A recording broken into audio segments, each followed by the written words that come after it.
Monsieur le Président, Monsieur le Vice-président, plus exactement, mes chers collègues, la vidéosurveillance est devenue le principal instrument ostentatoire de lutte contre l'insécurité.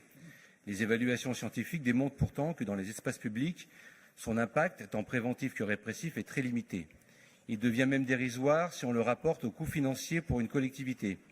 Absence d'études indépendantes et sérieuses sur son efficacité concernant la lutte contre la délinquance, recul des villes de Londres et Atlantic City, surenchère technologique pour le contrôle social des citoyens, glissement sémantique de la vidéosurveillance à la vidéoprotection, travail sur les conséquences et non sur les causes des délits et des crimes sont les constats qui découlent de ces différentes études.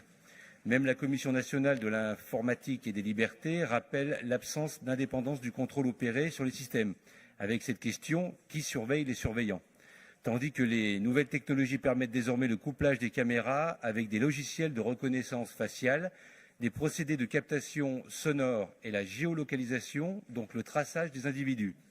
En revanche, les études convergent pour dire que la vidéosurveillance a une réelle efficacité dissuasive dans les espaces délimités, voire fermés comme les parkings, les hôpitaux et plus particulièrement en ce qui nous concerne, les transports en commun. Le président de la CNIL reconnaissait récemment qu'il existe plus de 100 000 fichiers numériques illégaux actuellement en France. Les événements tragiques dans la ville la plus vidéosurveillée de France, Nice, nous invitent à reconsidérer avec humilité les pratiques d'utilisation et l'encadrement de cet outil. De façon plus anecdotique, vous avez souhaité récemment que des pouvoirs de police judiciaire soient accordés aux présidents de région sur le modèle de ceux délégués aux maires. La région a besoin d'un président et non d'un shérif. Et les préfets et les maires, dans leur proximité, sont bien plus efficaces sur ces questions. Alors oui, tous les outils permettant de mieux sécuriser nos administrés sont indispensables et doivent être exploités.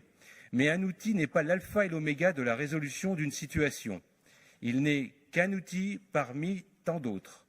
Et il est nécessaire d'associer cet outil à d'autres outils et surtout à de la présence humaine.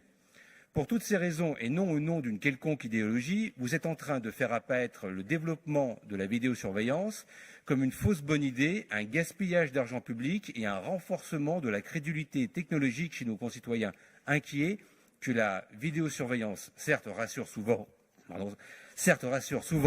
mais ne protège nullement.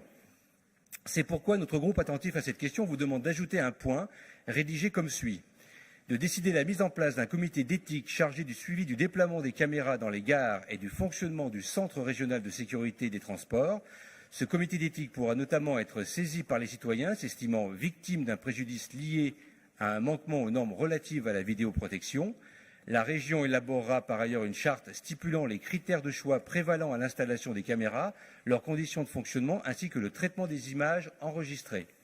Elle spécifiera également les missions du comité d'éthique, ses modalités de fonctionnement et de saisine. Car notre collectivité, de par ses valeurs, ne peut se faire irraisonnablement le bras armé de certaines ambitions. Merci, Monsieur Gémeni.